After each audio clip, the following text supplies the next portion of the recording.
నమస్తే welcome to four sides TV special analysis. నేను మీ సంపత్ కుమార్. నిన్న ఏదైతే కరీంనగర్ జిల్లా కలెక్టర్ కార్యాలయంలో సమీక్ష సమావేశం జరిగిందో అక్కడ జరిగినటువంటి ఘటనను మాత్రం మనం ఖచ్చితంగా గమనించాల్సిన విషయమే. అది నిన్నటి నుంచి ఇవాల్టి వరకు సామాజిక మాధ్యమాలలో పలు మీడియా ఛానళ్లలో కూడా వైరల్ అవుతూ వస్తుంది. ముఖ్యంగా అక్కడ ఇద్దరు ఎమ్మెల్యేలు ఘర్షణ పడడం, అందులో ముఖ్యంగా ఎమ్మెల్యే పాడి కౌశిక్ రెడ్డి వ్యవహరించిన విధానం, అక్కడ ఆయన వాడిన పదజాలం, స్థానిక సహచరుడైన బీఆర్ఎస్ పార్టీ నుంచి గెలిచినటువంటి ఆ ఎమ్మెల్యే సంజయ్ కుమార్ పైన ఆయన మాట్లాడినటువంటి మాటలు, అతను బయటికి వదిలినటువంటి ఆ యొక్క పరుష పదజాలం అనేది మనం ఖచ్చితంగా గమనించాల్సిన విషయం. అసలు ఎమ్మెల్యే పాడి కౌశిక్ రెడ్డి ఎందుకు ఆ మాటలు మాట్లాడారు, ఆయన ఆ సమీక్ష సమావేశంలో ఎందుకు ఆ విధంగా ప్రవర్తించారు, మనం ఈ యొక్క అనాలిసిస్లో తెలుసుకుందాం. దానికంటే ముందు ఆ సమీక్ష సమావేశంలో పాడి కౌశిక్ రెడ్డి ప్రవర్తన తీరు ఎలా ఉందో ఒకసారి మనమైతే విజువల్లో చూద్దాం.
అలాగే ఇంకొక విజువల్ కూడా ఉంది, దాన్ని కూడా మనం గమనిద్దాం.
ఎస్, ఇక ఇది నిన్న కరీంనగర్ కలెక్టరేట్ సమీక్ష సమావేశంలో ఎమ్మెల్యే బీఆర్ఎస్ ఎమ్మెల్యే పాడి కౌశిక్ రెడ్డి వ్యవహరించినటువంటి తీరు, అక్కడ ఆయన సాటి సహచర ఎమ్మెల్యే సంజయ్ కుమార్ పైన మాట్లాడినటువంటి మాటల విధానం, ముఖ్యంగా అసలు అక్కడ జరిగినటువంటి సమావేశం ఏంటి, పాడి కౌశిక్ రెడ్డి మాట్లాడింది ఏంటి, ఎందుకు ఆయన ఆ రకంగా మాట్లాడాడు మనం గమనిస్తే, అక్కడ మంత్రి ఉత్తమ్ కుమార్ రెడ్డి అధ్యక్షతన, కరీంనగర్ ఇన్ఛార్జ్ మంత్రిగా ఉన్నారు ఉత్తమ్ కుమార్ రెడ్డి, ఆయన అధ్యక్షతన జిల్లా కలెక్టరేట్లో సమీక్షా సమావేశం నిర్వహించారు.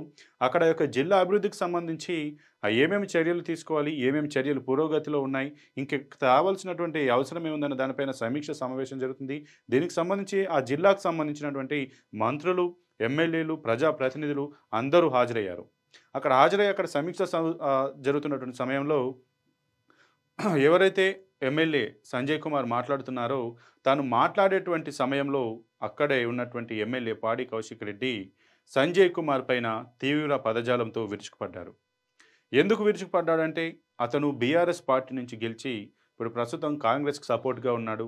బీఆర్ఎస్‌ని వదిలిపెట్టాడు. నువ్వు ఎందుకు బీఆర్ఎస్‌ని వదిలి నువ్వు కాంగ్రెస్‌లోకి వెళ్ళావు? రాజీనామా చెయ్యి. నమ్మిన పార్టీకి నువ్వు ఈ రకంగా నువ్వు వెన్నుపోటు పొడుస్తావా? ఎందుకు పార్టీ మారుతున్నావు అంటూ కూడా ఆయన్నైతే తీవ్రమైన పదజాలం వాడుతూ ఒక అనకూడని మాటలు ఒక సభ్య సమాజంలో ఒక ప్రజా ప్రతినిధిగా ప్రజలతో ఎన్నుకోబడ్డటువంటి ఒక శాసనసభ సభ్యుడిగా ప్రవర్తించకుండా ఒక వీధి రౌడీలాగా ఒక ప్రవర్తించి అతని పైన అనకూడని అతను ఒక ఎమ్మెల్యే అన్న స్థాయిని అక్కడ దాదాపు చాలామంది మంత్రులు ఉన్నారు, తోటి ఎమ్మెల్యేలు ఉన్నారన్న పరిస్థితిని కూడా గమనించుకోకుండా ఇష్టారీతిన పాడి కౌశిక్ రెడ్డి అయితే మాట్లాడారు. మరి పాడి కౌశిక్ రెడ్డికి ఉన్నది గత కొంతకాలంగా పాడి కౌశిక్ రెడ్డి వైఖరి మనం కనుక గమనిస్తే ఆయన ఏదైతే ఎమ్మెల్యేగా పోటీ చేశాడో అప్పటి నుంచి ఆయన పైన అయితే విమర్శలు వస్తూనే ఉన్నాయి. ముఖ్యంగా జరిగిన ఘటన పైన కూడా ఇతని పైన పాడి కౌశిక్ రెడ్డి పైన కూడా కేసులు అయితే నమోదై అందులో ఒకటి ఆర్డీఓ కంప్లైంట్ చేయగా, అలాగే సంజయ్ పిఏ ఇంకొకటి చేశారు. అలాగే ఎవరైతే గ్రంథాలయ చైర్మన్ ఉన్నారో ఆయన మల్లేశం కూడా కంప్లైంట్ ఇచ్చారు. మొత్తంగా 3 కేసులు అయితే నిన్న జరిగినటువంటి ఘటన పైన ఎమ్మెల్యే పాడి కౌశిక్ రెడ్డి పైన అయితే నమోదైనట్టుగా తెలుస్తుంది.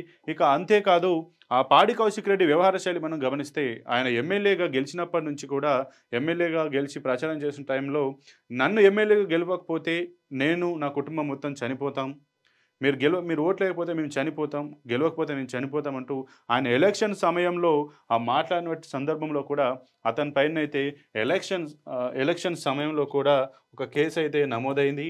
దానిపైన కూడా ఆయన క్వాష్ పిటిషన్ కూడా వేయడం అయితే జరిగింది.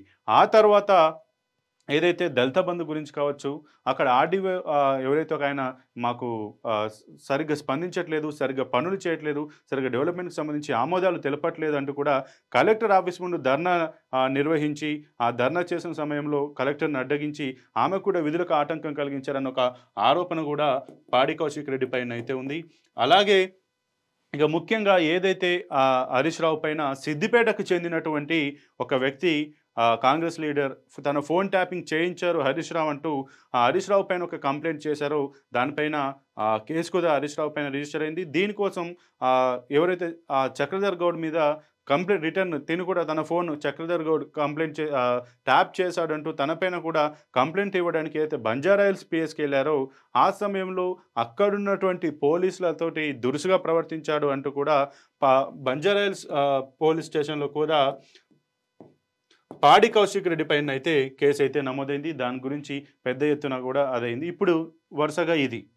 ఇక అంతకుముందు ఇదే కాకుండా తమ సొంత పార్టీ ఎమ్మెల్యే అరికపూడి గాంధీకి సంబంధించి కూడా తన ఇంటి చుట్టూ ఇంటికెళ్ళి దాడి చేస్తాను అంటూ కూడా అరికపూడి గాంధీకి సంబంధించి కూడా పెద్ద గొడవైంది. దానిపైన కూడా ఇటు అరికపూడి గాంధీ పైన అలాగే పాడి కౌశిక్ రెడ్డి పైన కూడా కేసులు అయ్యాయి, అరెస్టులు అయ్యాయి. ఇవన్నీ ఒక హైడ్రామా జరుగుతుంది. అసలు పాడి కౌశిక్ రెడ్డి ఎందుకు ఇలా ప్రవర్తిస్తున్నాడు? అతని నైజమే అంతా, లేదంటే తనని ఎవరైనా ఎన్నుకుండి ప్రోత్సహిస్తున్నారా? కేవలం తన యొక్క అటెన్షన్ గ్యాదర్ చేసుకోవడానికి పాడి కౌశిక్ రెడ్డి ఈ రకమైనటువంటి దురుసు ప్రవర్తనకు, ఈ రకమైనటువంటి సభ్య సమాజాన్ని ఇబ్బందులకు గురి చేసి ప్రజాపాలనను దెబ్బతీసే విధంగా ప్రభుత్వ అధికారులను ఇబ్బందులకు గురి చేస్తూ అలాగే తన యొక్క తోటి సంవత్సరం కానీ ఎమ్మెల్సీలా మినిస్టర్లు అనేది మర్చిపోయి ఇష్టారీతిన కూడా తనైతే వ్యవహరించినటువంటి పరిస్థితి కనిపిస్తుంది. గతంలో కూడా వైసీపీ నుంచి తన యొక్క ఏదైతే రాజకీయాన్ని ప్రారంభించినటువంటి పాడి కౌశిక్ రెడ్డి ఫస్ట్ స్టార్టింగ్లోనైతే ఆయన వైసీపీ నుంచి తను ప్రస్థానం సాగించాడు. ఈ వైసీపీకి సంబంధించి గతంలో రాళ్ళు ఏదైతే వేశారో రాళ్ళు వేసినటువంటి జగన్ పైన తెలంగాణ ఉద్యమ సమయంలో కూడా వైసీపీకి ఉండి తెలంగాణకు వ్యతిరేకంగా పోరాటం చేశాడు అన్నట్టుగా కూడా పాడి కౌశిక్ రెడ్డి మీద అయితే ఆరోపణలు ఉన్నాయి. ఆ తర్వాత కాంగ్రెస్కి వచ్చి కాంగ్రెస్ నుంచి హుజురాబాద్ నియోజకవర్గంలో పెద్ద ఎత్తున తన యొక్క అక్కడ హుజురాబాద్ ఎమ్మెల్యే అప్పట్లో ఎవరైతే ఈటెల రాజేంద్రనో తన పైన పోరాటం చేస్తూ అనేక రకాలుగా వస్తున్నటువంటి పాడి కౌశిక్ రెడ్డి ఆ తర్వాతకి ఏదైతే ఉప ఎన్నికల సమయంలో బీఆర్ఎస్కి వెళ్ళి అక్కడి నుంచి బీఆర్ఎస్ నుంచి ఎప్పుడైతే వెళ్ళారో అప్పటి నుంచి పాడి కౌశిక్ రెడ్డి ప్రవర్తనలో విపరీతమైనటువంటి మార్పులు వచ్చాయి. తన యొక్క ధోరణి అనేది పూర్తిగా మారిపోయింది. ఎవ్వరు చిన్న పెద్ద తేడా లేకుండా తన ఇష్టారీతిన తన పదజాలంతో వాళ్ళని అభ్యంతరకర పద్ధతిలో మార్చడం, వాళ్ళని బెదిరింపులకు గురి చేయడం, అలాగే ప్రలోభాలకు గురి చేయడం వంటి ఆరోపణలు ఉన్నాయి. ముఖ్యంగా తాను హుజూరాబాద్లో ఎలక్షన్ సమయంలో కూడా తన భార్య పిల్లలతోటి కూడా ఏదైతే హుజూరాబాద్‌లో ఏదైతే ఎలక్షన్స్ సమయంలో, ప్రచారం సమయంలో నన్ను గనక గెలిపించకపోతే నా కూతురు, నేను, నా వైఫ్ ముగ్గురం కూడా మేము చనిపోతాము అంటూ కూడా ఆయన కూడా ఈ యొక్క వ్యాఖ్యలనైతే చేసి దాని ఇంపాక్ట్ కూడా ఆ ఎలక్షన్ మీద పడింది. అందువల్లనే గెలిచాడంటూ కూడా ఈయన ఎమ్మెల్యే గెలిచిన తర్వాత అక్కడ హుజూరాబాద్ పోలీసులు కూడా ఇతని పైన కేసైతే నమోదు చేశారు. ఈ కేసు నమోదు చేసిన తర్వాతకి ఆహ్, దీనిపైన ఈయన క్వాష్ పిటిషన్ వేయడం, ఈ కేసును కూడా కొట్టేయాలంటూ కూడా క్వాష్ పిటిషన్ వేసినటువంటి దాఖలాలు అయితే గమనించాం. ఇక ఏదేమైనా పాడి కౌశిక్ రెడ్డి తన యొక్క వైఖరిని ఎమ్మెల్యే గెలిచినప్పటి నుంచి ఎందుకు ఈ రకంగా ఇంకా విచ్చలవిడిగా చెలరేగుతున్నారు?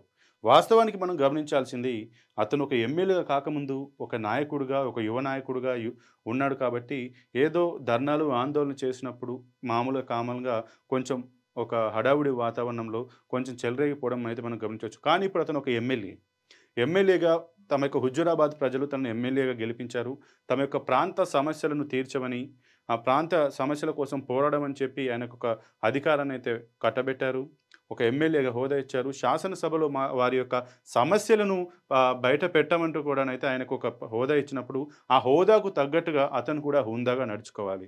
తనను చూసేవాళ్ళు, తనని అనుసరించేటువంటి అనుచరులు కావచ్చు, ప్రజలు కావచ్చు, భవిష్యత్తులో ఆ ప్రాంతం నుంచి వచ్చేటువంటి యువ నాయకులే కావచ్చు, ఎవరైనా కూడా ఈయనను ఇన్స్పిరేషన్‌గా తీసుకొని ఈయనలాగా ముందుకెళ్ళాలనేలాగా ఒక ప్రజాప్రతినిధి ఆ వ్యవహారం అనేది, నడవడిక అనేది ఉండాలి. కానీ అందుకు విరుద్ధంగా పాడి కౌశిక్ రెడ్డి వ్యవహార శైలి మాత్రం భిన్నంగా ఉంటుంది. తనొక ఎమ్మెల్యే అనే స్థాయిని మర్చిపోయి ఇంకా గ్రౌండ్ లెవెల్‌లో లాగా ఒక చిన్న లీడర్ లాగా ఎవరిని పడితే వారి మీద చెలరేగిపోయి మాట్లాడడం అనేది మాత్రం ఖచ్చితంగా సభ్య సమావేశంతో పాటు అక్కడ ఉన్నటువంటి ఆయన అనుచరులు కూడా, తమ సొంత పార్టీ కార్యకర్తలే కూడా ఆయన యొక్క వ్యవహార శైలికి ఒక రకంగా వాళ్ళు ఇబ్బంది పడుతున్నట్టుగానైతే మనకు తెలుస్తుంది. ఏదేమైనా పాడి కౌశిక్ రెడ్డి తన వ్యవహార శైలి ఇక మీదటనైనా పోతే మాత్రం తను భవిష్యత్తులో ఇంకా ముందుకు నడవలేడేమో. ఇప్పటికే తను కేసుల మీద కేసులు వేయించుకుంటూ అధికారులకు వారి యొక్క పనులకు ఆటంకం కలిగిస్తూ, అలాగే ముఖ్యంగా పార్టీ మారిన వారిపైననైతే ఈయననైతే ముఖ్యంగా తన గళాన్ని ఎత్తుతూ వస్తున్నాడు. బీఆర్ఎస్ నుంచి కాంగ్రెస్‌కి ఎవరైతే వచ్చారో వాళ్ళ మీదనైతే ఎక్కువ మాట్లాడుతూ వస్తున్నారు. కానీ పాడి కౌశిక్ రెడ్డిని కూడా అందరూ అడుగుతున్నారు. గతంలో బీఆర్ఎస్ ప్రభుత్వం ఉన్నప్పుడు కాంగ్రెస్ పార్టీలో ఉన్నటువంటి చాలామంది ఎమ్మెల్యేలను బీఆర్ఎస్‌లోకి లాక్కున్నప్పుడు కౌశిక్ రెడ్డి నువ్వెందుకు మాట్లాడలేదు? నువ్వు కాంగ్రెస్ నుంచి బీఆర్ఎస్‌కి పోయినాడు. ఫస్ట్ వైసీపీ నుంచి కాంగ్రెస్‌కి, కాంగ్రెస్ నుంచి బీఆర్ఎస్‌కి వచ్చావు. మరి నువ్వే రకమైనటువంటి వ్యక్తివి. నువ్వు కూడా పార్టీ మారిన వాడివే కదా! పార్టీ ఫిరాయింపుదారులు అని అంటున్నావు. మరి పార్టీ ఫిరాయింపుదారులు గతంలో మీ ప్రభుత్వం కూడా చేసింది కదా! గతంలో బీఆర్ఎస్ కూడా ఈ ఫిరాయింపులకు పాల్పడ్డదే, ఇప్పుడు వీళ్ళు కూడా పాల్పడుతున్నారు. దాని మీద నువ్వెందుకు ఇప్పుడు ఇంతగానం పోరాటం చేస్తున్నావు? మీ పార్టీకి లేనిది నీకొక్కడికి ఎందుకు వచ్చింది అంటూ కూడా ఈ పాడి కౌశిక్ రెడ్డినైతే వైఖరినైతే వ్యతిరేకిస్తున్న పరిస్థితి కనిపిస్తుంది. ఇక ఏదేమైనా పాడి కౌశిక్ రెడ్డి ఎమ్మెల్యేగా బీఆర్ఎస్‌లో చేరిన తర్వాత ఆయన వైఖరిలో, ఆయన ప్రవర్తనలో మాత్రం చాలా వరకు ఒక రకమైనటువంటి చేంజెస్ వచ్చాయి. అది పాడి కౌశిక్ రెడ్డి తన యొక్క అటెన్షన్ గ్యాదరింగ్ చేసుకోవడమా? లేదంటే తన యొక్క వెనుకుండి పార్టీయే కావాలని చెప్పి తనని రెచ్చగొట్టి ముందుకు నడిపిస్తుందా? అతన్ని ముందుకు నడిచేలాగా చేస్తుందా? అనేది మాత్రం ఖచ్చితంగా ఒక రకమైన ఆలోచించాల్సిన అవసరం. ఏదేమైనా ఒక ప్రజాప్రతినిధిగా తనను నలుగురు చూసి ఫాలో అయ్యి మంచిగా ఉండాలనే రీతిలో వ్యవహరించాల్సినటువంటి పాడి కౌశిక్ రెడ్డి ఈ రకంగా దురుసుగా ప్రవర్తించడం, తను ఒక ఎమ్మెల్యే అనే స్థాయిని మర్చిపోవడం, తన సహచర ఎమ్మెల్యే మీద ఈ రకమైన దురుసుగా ప్రవర్తించడం, పోలీస్ సిబ్బందితో దురుసుగా ప్రవర్తించడం, ఒక కలెక్టర్‌ని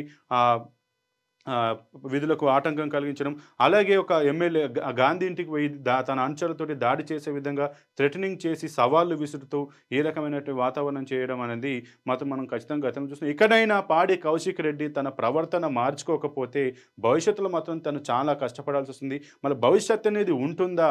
ప్రజలు తనను నమ్మే అవకాశం ఉంటుందా? తనను ఫాలో అయ్యే అవకాశం ఉంటుందా? అనేది మాత్రం మనం ఖచ్చితంగా గమనించాల్సిన విషయం. పాడి కౌశిక్ రెడ్డికి ఇప్పుడు ప్రజలు కూడా తన తోటి సహచర బీఆర్ఎస్ ఎమ్మెల్యేలు కావచ్చు, నాయకులే కావచ్చు, చాలా వరకు నీ యొక్క దూకుడు తగ్గించుకోవాలి. ఈ దూకుడు అనేది మంచిది కాదు అంటూ కూడా హెచ్చరిస్తూ, మీరు సరైన మార్గంలో వెళ్ళాలి, ఒక రాజ్యాంగబద్ధమైన, న్యాయబద్ధమైన పోరాటం చేయాలి తప్పించి వ్యక్తిగత కక్షలకు, వ్యక్తిగత దాడులకు, వ్యక్తిగత దూషణలకు కూడా పోవడం అనేది ఈ యొక్క ప్రజా సమాజం సమాజంలో మాత్రం కరెక్ట్ అయినది కాదంటూ కూడా చెప్తున్న పరిస్థితి. ఏదేమైనా పాడి కౌశిక్ రెడ్డి ఇక మీదటనైనా తన వ్యవహార శైలిని, తన దూకుడుని తగ్గించుకోకపోతే భవిష్యత్తులో మాత్రం అతనికైతే చాలా వరకు ఇబ్బందులైతే ఎదుర్కోవాల్సి వస్తుంది. భవిష్యత్తులో తన రాజకీయ మనుగడకే ముప్పు వచ్చేటువంటి అవకాశం ఉంది. ఒక నలుగురికి రోల్ మోడల్‌గా ఉండాల్సినటువంటి ఒక ఎమ్మెల్యేగా ఉన్నటువంటి వ్యక్తి వాళ్ళను అనుకున్న స్థాయికి దిగజారడం మాత్రం కరెక్ట్ కాదు. ఇకనైనా కౌశిక్ రెడ్డి తన యొక్క వైఖరి మార్చుకోకపోతే మాత్రం ఖచ్చితంగా తను ముందు ముందు దెబ్బతినే అవకాశం అయితే ఉంటుంది. భవిష్యత్ అనేది లేకుండా పోతుందన్నట్టు కూడా మనకైతే తెలుస్తున్నటువంటి సమాచారం. ఇది ఇవాల్టి 4 సైడ్స్ టీవీ స్పెషల్ అనాలిసిస్. మళ్ళీ మరొక అనాలిసిస్‌తో మళ్ళీ కలుద్దాం. చూస్తూనే ఉండండి 4 సైడ్స్ టీవీ.